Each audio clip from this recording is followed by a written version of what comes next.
स्वागत है फिर से नई कहानी में। निवास पुणे, एक बड़ा सा बंगला जिसमें कम से कम 10 कमरे होंगे।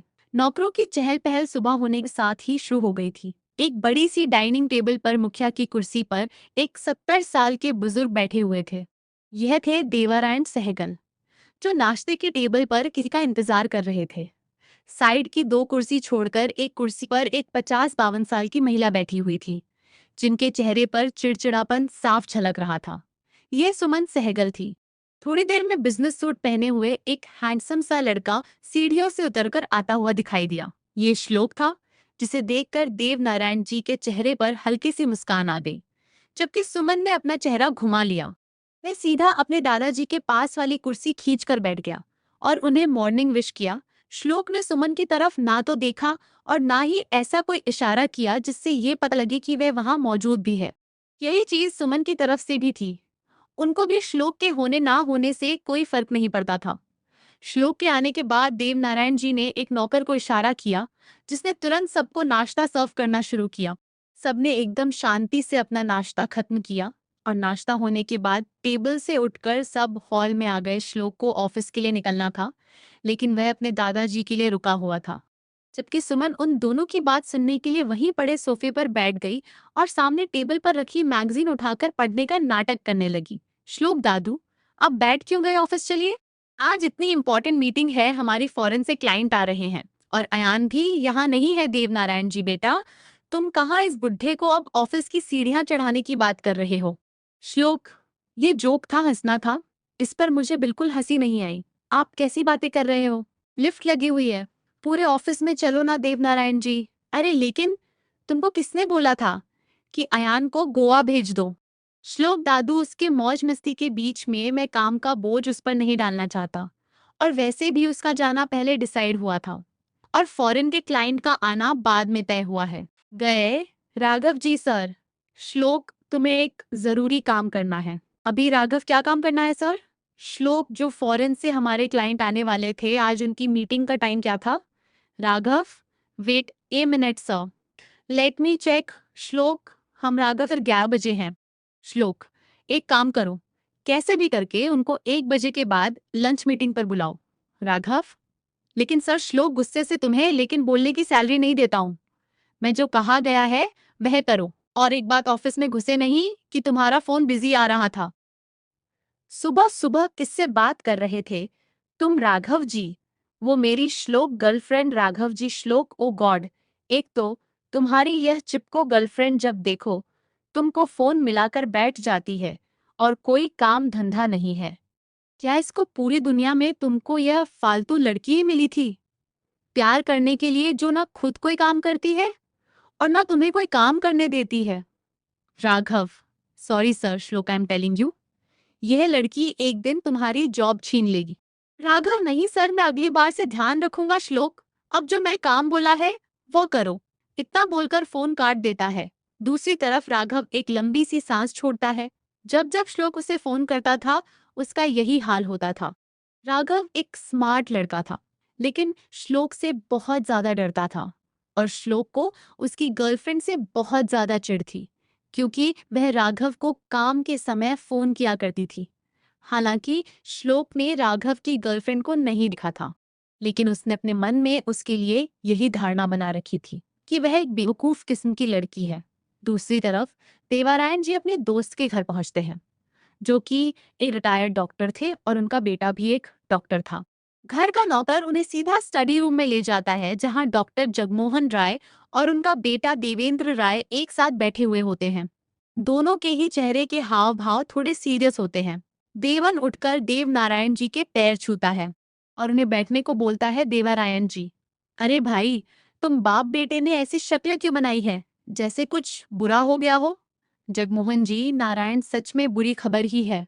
देवरायण जी अपने दोस्त के घर पहुंचे थे, जहां उनका दोस्त और दोस्त का बेटा दोनों चेहरे पर गंभीरता लिए हुए बैठे थे। उन्हें देखकर देव नारायण जी ने मजाक किया, जिसके जवाब में उनके दोस्त ने उनसे कहा कि सच में बुरी खबर ही है, जिसे सुनकर देव नारायण जी के चेहरे पर गंभीरता आ गई। देव नारायण जी, क्या बात हो गई है? जगमोहन जी, तुम्हारी रिपोर्ट्स आ गई है। नारायण, देव नारायण जी, क्या आया है रिपोर्ट में? जगमोहन जी ने अपने बेटे को इशारा किया, जो अपने हाथों में देवनारायण जी की रिपोर्ट्स लेकर आया। दरअसल पिछले कुछ दिनों से देवनारायण जी को अपनी सेहत में गड़बड़ लग रही थी और घर वाले परेशान ना हो, इसलिए वह चुपके से अपने दोस्त जगमोहन जी के साथ उनके बेटे के हॉस्पिटल गए और वहां देवेंद्र ने उन्हें कुछ टेस्ट करवाने को कहा। आज उसी टेस्ट की रिपोर्ट देवन के हाथ में थी। देवन अंकल, आपको लंग कैंसर है। देवनारायण जी को यह सुनकर धक्का लगा था। उन्होंने जीवन में कभी भी शराब सिगरेट जैसी चीजों को हाथ तक नहीं लगाया था, फिर ऐसी गंभीर बीमारी उन्हें कैसे हो गई? ये सोचकर ही वह शौक में थे। उनकी आंखें झिलमिला गई। जगमोहन जी ने उठकर उन्हें पानी दिया और कंधे पर हाथ रखकर सांत्वना देने लगे। वह कुछ शांत हुए। देवनारायण जी बेटा, ऐसे कैसे यह बीमारी मुझे लग गई? मैंने तो कभी शराब सिगरेट जैसी चीजों को छुआ तक नहीं। फिर ये जगमोहन यार, तू तो सब जानता है मेरे बारे में। देवन अंकल, जरूरी नहीं कि शराब सिगरेट पीने से ही ये बीमारी हो। हाँ, जो लोग यह सब चीजें पीते हैं उनको यह बीमारी होने के चांस ज्यादा होते हैं, लेकिन कुछ परसेंट लोग ऐसे भी होते हैं जिन्हें यह बीमारी बिना लेकिन कुछ परसेंट लोग ऐसे भी होते हैं जिन्हें ये बीमारी बिना किसी गलत आदत के भी हो जाती है। ये सुनकर देवनारायण जी कुछ देर तक चुप बैठे रहे। कमरे में एक अजीब सी खामोशी छा गई थी। उनके दिमाग में सिर्फ एक ही बात घूम रही थी कि अब आगे क्या होगा। देवनारायण जी धीरे से बोलते हैं, अब कितना समय है मेरे पास? देवन उनकी तरफ देखता है और थोड़ी देर चुप रहने के बाद कहता है, अंकल, अगर सही इलाज समय पर शुरू हो जाए तो हम इसे कंट्रोल कर सकते हैं, लेकिन आपको बहुत ध्यान रखना होगा। जगमोहन जी, नारायण, तुम्हें मजबूत बनना होगा। अभी तुम्हारे परिवार को तुम्हारी जरूरत है। देवनारायण जी गहरी सांस लेते हैं और खुद को संभालने की कोशिश करते हैं। उनके चेहरे पर चिंता साफ दिखाई दे रही थी, लेकिन उन्होंने खुद को शांत रखने की कोशिश की। देवनारायण जी कहते हैं, यह बात घर पर किसी को नहीं पता चलनी चाहिए। अभी नहीं। मैं नहीं चाहता कि सब लोग परेशान हों। जब तक जरूरी ना हो तब तक यह बात हम तीनों के बीच ही रहेगी। देवन और जगमोहन जी एक दूसरे की तरफ देखते हैं और सिर हिला देते हैं। दूसरी तरफ श्लोक ऑफिस पहुंच चुका था और मीटिंग की तैयारियों में लग गया था। वह पूरी तरह काम में डूबा हुआ था, लेकिन उसके दिमाग के एक कोने में दादू की बात बार बार आ रही थी कि वह किसी जरूरी काम से गए हैं। श्लोक मीटिंग रूम में बैठा हुआ क्लाइंट्स का इंतजार कर रहा था। तभी राघव अंदर आता है और बताता है कि क्लाइंट्स को 1 बजे के लिए कन्विंस कर लिया गया है। श्लोक हल्का सा सिर हिलाता है और फाइल्स देखने लगता है। उसी वक्त उसका फोन बजता है। स्क्रीन पर दादू का नाम फ्लैश हो रहा था। श्लोक तुरंत कॉल उठाता है और पूछता है, दादू सब ठीक है? आप कहाँ हैं? देवनारायण जी कुछ पल चुप रहते हैं, फिर कहते हैं, मैं ठीक हूँ बेटा, बस थोड़ा काम था। श्लोक को उनकी आवाज में हल्का सा बदलाव महसूस होता है, लेकिन वह ज्यादा कुछ नहीं पूछता और कहता है, आप ध्यान रखिएगा और जल्दी ऑफिस आ जाइए। अगर हो सके तो देवनारायण जी हाँ में जवाब देते हैं, लेकिन उनकी आंखों में एक अलग ही चिंता चल रही होती है। उधर सुमन अभी भी घर में बेचैन घूम रही थी और बार बार अयान को कॉल कर रही थी। आखिरकार अयान का फोन लग जाता है और वह हंसते हुए कॉल उठाता है। मम्मा, क्या हुआ, इतनी कॉल क्यों कर रही हो? सुमन गुस्से में उससे कहती है, तुम वहां मौज मस्ती कर रहे हो और यहाँ सब कुछ बदल रहा है। तुम्हें जरा भी समझ नहीं है? अयान हंसते हुए कहता है, मम्मा रिलैक्स, सब ठीक है, आप टेंशन मत लो। सुमन फोन काट देती है और खुद से कहती है, यह लड़का कभी नहीं सुधरेगा, मुझे ही कुछ करना पड़ेगा। तभी उसकी नजर श्लोक की फोटो पर जाती है और उसके चेहरे पर एक सख्त फैसला नजर आने लगता है। उधर देवनारायण जी कार में बैठे खिड़की के बाहर देखते रहते हैं। उनकी आंखों में अपने परिवार की तस्वीरें घूम रही होती हैं और वह मन ही मन एक फैसला लेते हैं कि अब उन्हें कुछ बड़ा कदम उठाना होगा ताकि उनके बाद सब कुछ सही रहे। देवनारायण जी घर पहुंचते हैं और सीधे अपने कमरे में चले जाते हैं। उनका चेहरा पहले जैसा सामान्य नहीं होता, लेकिन वह खुद को संभाल कर रखते हैं ताकि किसी को शक ना हो। उधर सुमन दूर से उन्हें देखती है और उनके व्यवहार में आए बदलाव को नोटिस करती है। शाम को जब सब लोग हॉल में बैठे होते हैं, तब देवनारायण जी सबको अपने पास बुलाते हैं। श्लोक भी ऑफिस से लौट चुका होता है और अयान अभी भी गोवा में होता है। देवनारायण जी धीरे धीरे सबकी तरफ देखते हैं, जैसे कुछ सोच रहे हो। वह कहते हैं, अब वक्त आ गया है कि मैं कुछ जिम्मेदारियां तुम लोगों को सौंप दूं। श्लोक थोड़ा चौंक जाता है और कहता है, दादू अचानक यह सब क्यों? देव नारायण जी हल्का सा मुस्कुराते हैं और बात को टाल देते हैं। सुमन को यह बात और ज्यादा खटकने लगती है। उसे लगता है कि जरूर कुछ बड़ा छुपाया जा रहा है। वह मन ही मन फैसला करती है कि वह सच्चाई पता लगाकर रहेगी, चाहे कुछ भी करना पड़े। उधर श्लोक अपने कमरे में बैठा लैपटॉप पर काम कर रहा होता है, लेकिन उसका ध्यान बार बार दादू की बातों पर जा रहा होता है। उसे भी महसूस हो रहा था कि कुछ तो गलत है जो उसे बताया नहीं जा रहा। अगले दिन सुबह देवनारायण जी अकेले में किसी से फोन पर बात करते हैं और कहते हैं, मुझे जल्दी से जल्दी सारी लीगल फाइल्स तैयार चाहिए। मैं कोई रिस्क नहीं लेना चाहता। उनकी आवाज में गंभीरता साफ झलक रही होती है। ये बात अनजाने में सुमन सुन लेती है और उसके चेहरे पर एक हल्की मुस्कान आ जाती है, जैसे उसे किसी बड़े राज की झलक मिल गई हो। अब वह और ज्यादा सतर्क हो जाती है। उधर अयान गोवा में अपने दोस्तों के साथ मस्ती कर रहा होता है, लेकिन अचानक उसे भी अजीब सा एहसास होता है, जैसे कुछ गलत होने वाला है। वह कुछ पल के लिए चुप हो जाता है और फिर फोन उठाकर घर कॉल करने की सोचता है। कहानी अब एक नए मोड़ पर पहुंच रही, जहां हर किरदार अपने अपने तरीके से सच्चाई के करीब जा रहा था, लेकिन असली तूफान अभी आना बाकी था। अगले दिन सुबह घर का माहौल थोड़ा अलग था। देव नारायण जी जल्दी उठकर अपने स्टडी रूम में चले गए और वहां बैठकर कुछ पुराने दस्तावेज देखने लगे। उनके चेहरे पर गहरी सोच साफ नजर आ रही थी। श्लोक भी जल्दी उठ गया था और उसने दादू को ढूंढना शुरू किया। जब वह स्टडी रूम के पास पहुंचा तो दरवाजा थोड़ा खुला हुआ था। अंदर देव नारायण जी कुछ फाइल्स में बिजी थे। श्लोक ने उन्हें डिस्टर्ब करना सही नहीं समझा। उधर सुमन चुपचाप सब कुछ देख रही थी। उसे अब पूरा यकीन हो चुका था कि कुछ बड़ा छुपाया जा रहा है। वह धीरे से स्टडी रूम के पास पहुंचती है, लेकिन अंदर जाने से पहले ही कदम रोक लेती है। कुछ देर बाद देव नारायण जी बाहर आते हैं और श्लोक से कहते हैं, आज तुम ऑफिस मत जाओ, मुझे तुम्हारे साथ कुछ जरूरी बात करनी है। श्लोक हैरान हो जाता है, लेकिन बिना कुछ पूछे मान जाता है। दोनों स्टडी रूम में बैठते हैं और देव नारायण जी धीरे से कहते हैं, श्लोक अब वक्त आ गया है कि तुम सब कुछ संभालो। जो जिम्मेदारी अब तक मैं निभा रहा था, वह अब तुम्हें निभानी होगी। श्लोक ध्यान से उनकी बात सुनता है और कहता है, दादू आप ऐसा क्यों बोल रहे हैं? आप बिल्कुल ठीक है ना? देव नारायण जी कुछ पल के लिए चुप हो जाते हैं और फिर नजरें चुरा लेते हैं। उसी समय दरवाजे के बाहर खड़ी सुमन उनकी बातें सुन रही होती है और उसके चेहरे पर एक अजीब सा संतोष दिखाई देता है, जैसे उसकी शंका अब सच बन रही हो। उधर अयान घर लौटने का फैसला करता है। उसे अंदर ही अंदर बेचैनी हो रही थी। वह अपने दोस्तों को छोड़कर फ्लाइट बुक करता है और बिना किसी को बताए वापस आने निकल पड़ता है। अब कहानी उस मोड़ पर पहुंच रही थी, जहां सच्चाई धीरे धीरे सामने आने वाली थी और हर रिश्ता एक नए इम्तिहान से गुजरने वाला था। स्टडी रूम के अंदर कुछ पल लिए खामोशी छा जाती है। श्लोक अपने दादू की तरफ देखता है और उनके चेहरे को पढ़ने की कोशिश करता है, लेकिन देव नारायण जी अपनी नजरें झुकाए बैठे रहते हैं, जैसे कुछ छुपा रहे हो। श्लोक धीरे से कहता है, दादू आप मुझसे कुछ छुपा रहे हैं ना? आप हमेशा सीधे बात करते हैं, फिर आज क्यों नहीं? देव नारायण जी गहरी सांस लेते हैं और कहते हैं, हर सच तुरंत बता देना जरूरी नहीं होता, बिना सही समय का इंतजार करना पड़ता है। दरवाजे के बाहर खड़ी सुमन यह सब सुनकर और ज्यादा चौकन्नी हो जाती है। उसे अब पूरा यकीन हो जाता है कि बात बहुत गंभीर है। वह चुपचाप वहां से हट जाती है ताकि किसी को शक ना हो।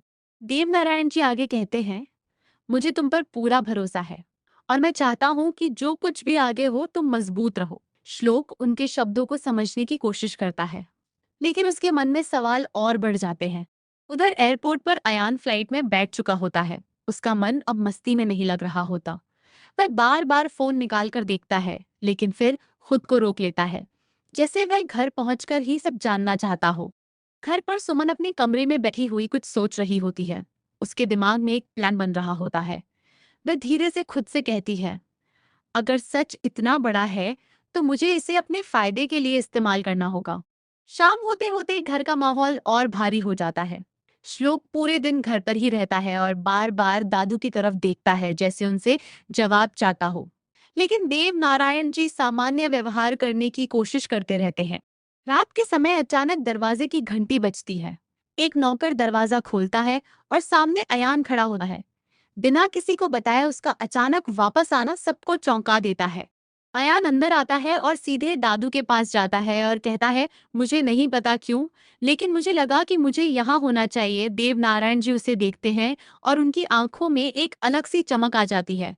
अब तीनों एक ही छत के नीचे थे और सच्चाई बस सामने आने ही वाली थी। लेकिन यह सच्चाई सिर्फ एक राज नहीं, बल्कि पूरे परिवार की किस्मत बदलने वाली थी। रात का माहौल शांत था, लेकिन उस शांति के पीछे बहुत कुछ चल रहा था। अयान के अचानक वापस आने से सब हैरान थे।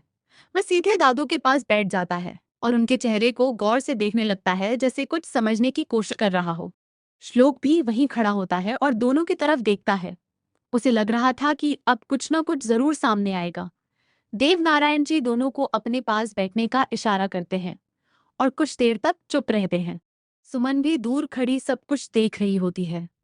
उसकी नजरें तीनों पर टिकी होती है और वह एक एक शब्द सुनने के लिए तैयार रहती है। कमरे में तनाव साफ महसूस हो रहा होता है। देव नारायण जी धीरे से बोलते हैं, शायद अब समय आ गया है कि तुम दोनों को सच्चाई पता चलनी चाहिए। श्लोक और अयान एक दूसरे की तरफ देखते हैं और फिर दादू की तरफ ध्यान से सुनने लगते हैं। देव नारायण जी कहते हैं, मैंने जिंदगी में जो कुछ भी बनाया है वह तुम दोनों के लिए है, लेकिन अब हालात ऐसे हैं कि मुझे सब कुछ पहले से तय करना होगा। उनकी आवाज में हल्की सी कमजोरी महसूस होती है। श्लोक तुरंत बोलता है, दादू, आप सीधी बात क्यों नहीं करते? क्या हुआ है? देव नारायण जी कुछ पल के लिए आंखें बंद करते हैं और फिर धीरे से कहते हैं, मेरी तबीयत ठीक नहीं है। यह सुनते ही अयान का चेहरा उतर जाता है और वह घबराकर पूछता है, क्या हुआ है दादू? आप ठीक तो है ना? श्लोक भी गंभीर हो जाता है और उनके जवाब का इंतजार करता है। देव नारायण जी गहरी सांस लेते हैं और कहते हैं, मुझे एक गंभीर बीमारी है। ये सुनते ही कमरे का माहौल पूरी तरह बदल जाता है। सुमन भी ये सुनकर एक पल के लिए चौंक जाती है। यह सुनते ही कमरे में सन्नाटा छा जाता है। श्लोक और अयान दोनों जैसे कुछ पल के लिए जम से जाते हैं। उन्हें समझ नहीं आता कि क्या कहें। अयान की आंखों में डर साफ नजर आने लगता है। अयान धीरे से दादू का हाथ पकड़ता है और कहता है, ये सब अचानक कैसे हो गया? आप तो बिल्कुल ठीक थे ना? देव नारायण जी हल्की सी मुस्कान लाने की कोशिश करते हैं, लेकिन उनकी आंखों की नमी छुप नहीं पाती। श्लोक खुद को संभालते हुए पूछता है, डॉक्टर ने क्या कहा है? इलाज संभव है ना? उसकी आवाज में घबराहट छुपी होती है, लेकिन वह मजबूत दिखने की कोशिश कर रहा होता है। देव नारायण जी कहते हैं, इलाज है लेकिन समय कम है और इसलिए मैं चाहता हूँ कि तुम दोनों अब संभल जाओ और जो जिम्मेदारियां हैं उन्हें समझो। ये सुनकर दोनों और ज्यादा गंभीर हो जाते हैं। सुमन जो अब तक सब सुन रही थी, उसके चेहरे के भाव बदल जाते हैं। वह इस खबर से अंदर ही अंदर हिल जाती है, लेकिन फिर भी खुद को संभाल लेती है और चुपचाप वहां से चली जाती है। रात भर घर में कोई ठीक से सो नहीं पाता। अयान अपने कमरे में बैठा सोचता रहता है कि उसने अब तक जिंदगी को कितना हल्के में लिया, और श्लोक अपने दादू की बातों को याद करता रहता है। सुबह होते ही श्लोक फैसला करता है कि अब वह हर हाल में दादू का इलाज करवाएगा और उन्हें ठीक करके रहेगा। वह डॉक्टर से मिलने की तैयारी करता है। उधर अयान भी पहली बार खुद को बदलने का सोचता है और मन ही मन ठान लेता है कि अब वह सिर्फ मौज मस्ती नहीं करेगा, बल्कि दादू और परिवार के लिए कुछ बनकर दिखाएगा। अगले दिन सुबह घर का माहौल पूरी तरह बदल चुका था। श्लोक जल्दी उठकर सीधे डॉक्टर से मिलने निकल जाता है। उसके चेहरे पर एक दृढ़ फैसला साफ नजर आ रहा होता है कि वह किसी भी हालत में दादू को बचाएगा। अयान भी पहली बार समय पर उठता है और चुपचाप नीचे हॉल में आकर बैठ जाता है। वह अब पहले जैसा लापरवाह नहीं दिख रहा होता। उसके मन में जिम्मेदारी का एहसास जाग चुका था। देव नारायण जी दोनों को इस तरह बदलते हुए देखते हैं और उनके चेहरे पर हल्की सी संतुष्टि दिखाई देती है, जैसे वह यही देखना चाहते थे कि उनके जाने से पहले दोनों संभल जाएं। उधर सुमन अपने कमरे में बैठी हुई कुछ सोच रही होती है। अब उसके दिमाग में सिर्फ एक ही बात चल रही होती है कि इस स्थिति में घर और बिजनेस पर किसका अधिकार होगा। श्लोक अस्पताल पहुंचकर डॉक्टर देवेंद्र से मिलता है और उनसे पूरी डिटेल जानने की कोशिश करता है। वह हर संभव इलाज के बारे में पूछता है और बिना देर किए इलाज शुरू करवाने की बात करता है।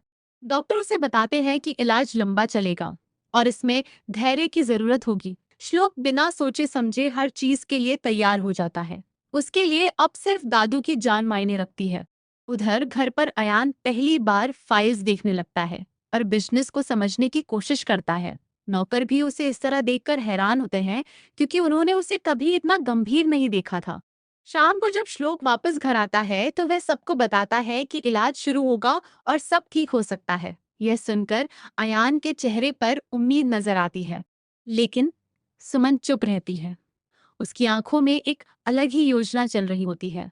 उसे अब सही मौके का इंतजार था, ताकि वह इस स्थिति का फायदा उठा सके। अगले कुछ दिन घर में इलाज और जिम्मेदारियों के बीच गुजरने लगते हैं।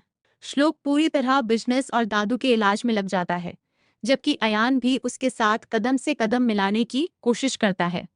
दोनों के बीच पहली बार एक समझ बनने लगती है। देव नारायण जी धीरे धीरे कमजोर होते जा रहे होते हैं, लेकिन अपने सामने दोनों पोतों को संभलते हुए देखकर उनके चेहरे पर संतोष रहता है। वह अक्सर उन्हें साथ बैठाकर काम और जिंदगी की बातें समझाते हैं। उधर सुमन अब खुलकर कुछ नहीं करती, लेकिन चुपचाप अपनी चाल चल रही होती है। वह पुराने वकील से संपर्क करती है और घर के कागजों और वसीयत के बारे में जानकारी निकालने लगती है। एक दिन उसे पता चलता है कि अगर वसीयत नहीं बदली गई तो ज्यादातर हिस्सा श्लोक के नाम जाएगा। ये जानकर उसके चेहरे का रंग बदल जाता है और वह और ज्यादा बेचैन हो जाती है। उधर श्लोक को भी कुछ अजीब लगने लगता है। उसे महसूस होता है कि घर में कुछ ऐसा चल रहा है जो उसे नहीं बताया जा रहा। वह राघव से कहता है कि वह चुपचाप सुमन पर नजर रखे। अयान को जब ये बात पता चलती है तो वह पहले तो मना करता है, लेकिन फिर हालात समझकर श्लोक का साथ देने का फैसला करता है। अब दोनों पहली बार एक ही टीम में होते हैं। एक रात सुमन चुपचाप स्टडी रूम में जाती है और वहां रखी फाइल्स को देखने लगती है। तभी अचानक पीछे से दरवाजा बंद होने की आवाज आती है। वह घबराकर पलटती है। दरवाजे पर श्लोक और अयान खड़े होते हैं। दोनों की नजरें सुमन पर टिकी होती हैं और कमरे में एक भारी खामोशी छा जाती है। अब सच और चाल दोनों आमने सामने खड़े थे। कमरे में कुछ पल तक कोई कुछ नहीं बोलता। सुमन की उंगलियां फाइल्स पर ही रुक जाती हैं और वह धीरे से खुद को संभालने की कोशिश करती है। श्लोक आगे बढ़ता है और शांत आवाज में पूछता है, आप यहाँ क्या कर रही हैं? सुमन बिना घबराहट दिखाए जवाब देती है कि ये घर मेरा भी है और मुझे किसी चीज को देखने के लिए इजाजत लेने की जरूरत नहीं है। अयान दोनों को देखता है और समझ जाता है कि बात अब सीधी नहीं रहने वाली। श्लोक सुमन की आंखों में देखते हुए कहता है, बात देखने की नहीं है, बात इरादों की है और आपके इरादे अब साफ नजर आने लगे हैं। कमरे का माहौल और भारी हो जाता है। सुमन हल्की सी मुस्कान के साथ कहती है, अगर तुम्हें लगता है कि सब कुछ सिर्फ तुम्हारा है तो ये तुम्हारी गलत फहमी है। ये सुनकर अयान पहली बार सुमन की बात से असहज हो जाता है। अयान धीरे से बोलता है, मम्मा अभी सब सही समय नहीं है। दादू की तबीयत पहले से ही खराब है, हमें उनके बारे में सोचना चाहिए। लेकिन सुमन उसकी बात को नजरअंदाज कर देती है। श्लोक फाइल्स बंद करता है और कहता है, अभी कोई फैसला नहीं हुआ जब तक दादू खुद कुछ ना कहें। ये बात साफ है कि इस घर में जो भी होगा उनके फैसले से होगा। उसी समय पीछे से देव नारायण जी की आवाज आती है और तीनों चौंक जाते हैं। वह दरवाजे पर खड़े होते हैं और सब कुछ समझ चुके होते हैं। उनकी नजरें एक एक करके तीनों पर जाती हैं। देव नारायण जी धीमी आवाज में कहते हैं, लगता है अब बात छुपाने का कोई मतलब नहीं रहा और अब समय आ गया है कि सब कुछ साफ कर दिया जाए।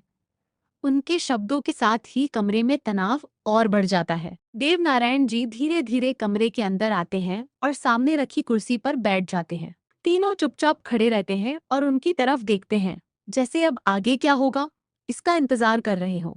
देव नारायण जी कहते हैं, जो कुछ भी हो रहा है वह मुझे समझ आ रहा है और शायद मेरी ही गलती है कि मैंने पहले ही सब साफ नहीं किया। उनकी आवाज में थकान और सच्चाई दोनों झलक रही होती हैं। वह श्लोक और अयान की तरफ देखते हैं और कहते हैं, तुम दोनों मेरे लिए बराबर हो और जो कुछ भी मेरा है वह तुम दोनों का है, लेकिन जिम्मेदारी और भरोसा अलग चीज होती है। सुमन तुरंत बोलती है, तो क्या मतलब है आपका? क्या आप सब कुछ श्लोक को देना चाहते हैं? देव नारायण जी उसकी तरफ देखते हैं और शांत रहते हुए कहते हैं, फैसला सिर्फ हिस्से का नहीं है, बल्कि काबिलियत का भी है। अयान ये सुनकर थोड़ा असहज हो जाता है और नीचे देखने लगता है। उसे अपने पिछले व्यवहार की याद आने लगती है और उसे महसूस होता है कि उसने खुद ही अपने मौके खोए हैं। श्लोक आगे बढ़कर कहता है, दादू, मुझे कुछ नहीं चाहिए। अगर इस घर में शांति बनी रहे तो वही काफी है। उसकी बात सुनकर देव नारायण जी के चेहरे पर हल्की सी मुस्कान आ जाती है। देव नारायण जी कहते हैं, यही फर्क है तुम दोनों में, एक जिम्मेदारी समझता है और दूसरा अभी सीख रहा है। लेकिन अभी कुछ भी तय नहीं होगा। मैं सब कुछ सोच समझकर फैसला करूंगा। यह सुनकर सुमन के चेहरे पर बेचैनी बढ़ जाती है। उसे लगता है कि अगर अभी कुछ नहीं किया तो सब कुछ उसके हाथ से निकल जाएगा। कमरे में फिर से खामोशी छा जाती है, लेकिन इस बार ये खामोशी आने वाले तूफान का संकेत थी, क्योंकि अब हर कोई अपने अपने कदम सोच समझकर उठाने वाला था।